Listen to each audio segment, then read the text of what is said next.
दोस्तों, आज पुनः मैं अपने जीवन के एक नए संस्मरण को लेकर आपके समक्ष हाजिर हूँ। यह भी दिल्ली पब्लिक स्कूल धनबाद में शिक्षण कार्य के एक अनुभव से जुड़ा हुआ है। मैं एक मध्यम वर्गीय व्यक्ति हूँ, पर मेरे स्कूल के अन्य सभी शिक्षक अत्यंत धनाढ्य, आधुनिक एवं हाई फाई लोग हैं। मुझे कभी ट्रेन के एसी कोच में यात्रा करने का ख्याल सपनों में भी नहीं आया था। इस स्कूल ने मुझे कई बार मुफ्त में एसी कोच द्वारा दिल्ली की यात्रा का अवसर प्रदान किया। इसी संदर्भ में पहली बार डीलक्स ट्रेन द्वारा फर्स्ट क्लास में यात्रा करने के संस्मरण पेश कर रहा हूँ। मेरे एक सहकर्मी शिक्षक, काल्पनिक नाम विनोद, के साथ मेरे स्कूल ने दिल्ली में इतिहास के वर्कशॉप में शामिल होने के लिए भेजा। धनबाद से 2 बजे दिन में दिल्ली के लिए ट्रेन रवाना होने वाली थी। एसी क्लास में घुसते ही ऐसा प्रतीत हुआ मानो स्वर्ग में पहुंच गया हो। बाहर का कोलाहल, ट्रेन का शोर, सब कुछ शांत हो गया। बदन का सारा पसीना छड़ों में सूख गया। ट्रेन के चलने का एहसास भी नहीं हो रहा था। फिर डंडी नुमा 2 बिस्किट, बटर और सूप मिला। कैसे लेना है, यह मेरे अनुभवी शिक्षक विनोद ने मुझे सिखाया। फिर शाम की चाय के साथ 2 आलू चॉप मिले, रात का भोजन और फिर अंततः आइसक्रीम। मज़ा आ गया। सुबह 11 बजे नई दिल्ली रेलवे स्टेशन पर उतरकर बाहर निकले तो विनोद ने अपने हुनर की झड़ी लगा दी। ऑटो वाले से दिल्ली की जुबान में बात कर कम किराए में हम कार्यस्थल आरके पुरम दिल्ली पब्लिक स्कूल पहुंचे। स्कूल की भव्य इमारत, आकर्षक सजावट एवं रख रखाव ने हमें चकाचौंध कर दिया।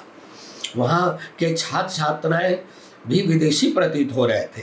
वहाँ पढ़ने वाले सारे बच्चे बड़े नेताओं, उद्योगपतियों, बड़े अफसरों आदि की संतानें थे। स्कूल में सुविधाओं की भरमार थी। धनबाद का हमारा स्कूल इसके समक्ष बिल्कुल बौना था।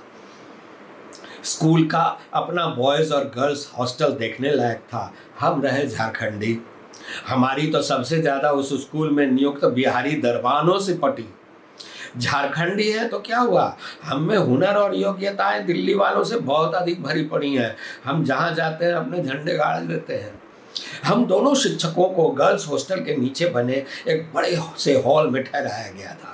हॉल के बाहर खेलते घूमते बच्चों को तो हम बड़े पारदर्शक शीशे से देख सकते थे, पर कोई हमें बाहर से नहीं देख सकता था। 8 बेड लगी हुई थी, एसी चालू था, पर 3 दिनों के सेमिनार के दौरान सारी बेडें खाली रहीं। कोई शिक्षक नहीं आया हमारे साथ देने। भोजन समय से बच्चों के साथ बड़े से डाइनिंग हॉल में बफे सिस्टम से खाने का नियम था। हमारी तो मानो सुबह दोपहर शाम रोज पार्टी हो रही थी। सुबह से शाम इतिहास की कार्यशाला हो रही थी। काफ़ी सारे डीपीएस स्कूल के शिक्षक शामिल हो रहे थे। जेएनयू के बड़े बड़े दिग्गज प्रोफेसर आकर हमें ट्रेनिंग दे रहे थे। हम दोनों झारखंडी अपने कौशल दिखाने में कैसे पीछे रहते। डायरेक्ट नॉलेज के विषय में बताते हुए एक प्रोफेसर ने कहा कि बच्चों को ऐतिहासिक जगह घुमाइए, पढ़ाई में रुचि बढ़ेगी। हमने कहा कि हमारे धनबाद में कौन सी कुतुब मीनार और लाल किला है। हर जमीन के ऊपर या नीचे की चीज ऐतिहासिक स्रोत नहीं होती है। क्या धनबाद के में बच्चों को कोल माइंस दिखाएं। उनकी टीम निरुत्तर रही। टी टाइम में दिल्ली एनसीआर के एक डीपीएस के शिक्षक ने सबके बीच हमारा मजाक उड़ाया कि आपके यहाँ तो सभी चुटका से पास होते हैं। मैंने मुड़कर अंग्रेजी में उसे जवाब दिया, do I look like I have pass through चुटका। उसका मुंह देखने लायक था। दिल्ली की शिक्षिकाएं तो अलग ऐंठ में थी। एक शाम हमने सिनेमा देखने का प्लान बनाया। स्कूल के सामने सड़क की दूसरी तरफ एक चलचित्र भवन था। फिल्म लगी थी छोटे मियाँ बड़े मियाँ। फिल्म देखकर निकले तो स्कूल का किचन बंद। अब क्या करें। विनोद ने तो गाड़ी नुमा चलते फिरती दुकान से भर प्लेट एग चाउमीन खा लिया। मैं ठहरा विशुद्ध शाकाहारी। सिनेमा हॉल के बाहर रोड पर एक होटल था। दुकान में बैठी मोटी महिला ने खुद जैसा ऐसा वाहियात मोटा सा डोसा बनाया कि खा ही नहीं पाया और रात भूखे ही सोना पड़ा। तीसरी शाम को हम सभी शिक्षकों को स्कूल की बस में पर्यटन हेतु ले जाया गया।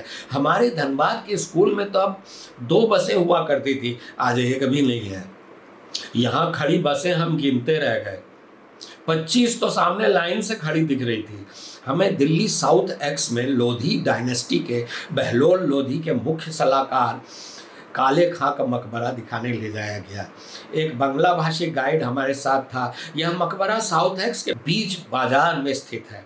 सन 1999 में जब हम वहाँ पहुँचे थे तो इस मकबरे को खंडहर की स्थिति में पाया।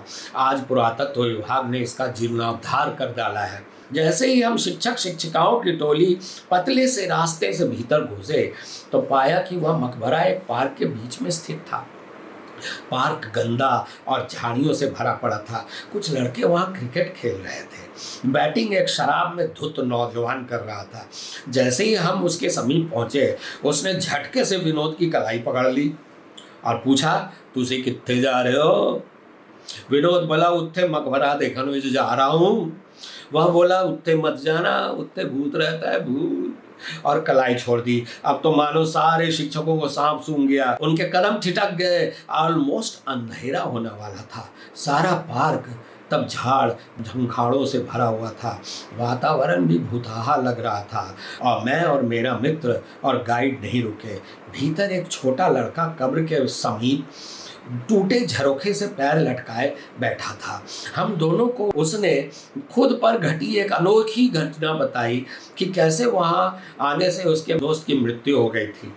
हमने उससे पूछा कि फिर वो वहाँ क्यों बैठता है। उसने कुछ नहीं कहा और कूद कर भाग गया। हम भी इस हरकत को देखकर सहम गए, जबकि हमें भूत वूत से डर नहीं लगता। गाइड हम इतिहास के शिक्षकों को अपना रटा रटाया इतिहास सुना रहा था। विनोद ने उसे पास बुलाकर पूछा कि मकबरे के 4 स्तंभों में समानता क्यों नहीं है, एक दूसरे से भिन्न क्यों है। उसके पास इसका कोई उत्तर नहीं था, क्योंकि उसने तो खुद को रोबोट बना रखा था। सिलेबस से बाहर के सवाल उसे आते नहीं थे। कुल मिलाकर यात्रा रोचक रही। सारे रास्ते विनोद मुझे बड़े मियाँ और मैं उसे छोटे मियाँ कहते रहे, क्योंकि मैं उनसे लंबा हूँ और वो कुछ कुछ गोविंदा से लगते हैं। आपको शायद मेरा यह संस्मरण भी रोचक लगा होगा। पुनः एक नए पॉडकास्ट के साथ उपस्थित होता हूँ। तब तक के लिए गुड बाय। खुद को स्वस्थ एवं तंदुरुस्त रखें। लाइक एवं कमेंट करें कि कैसी लगी। नमस्कार।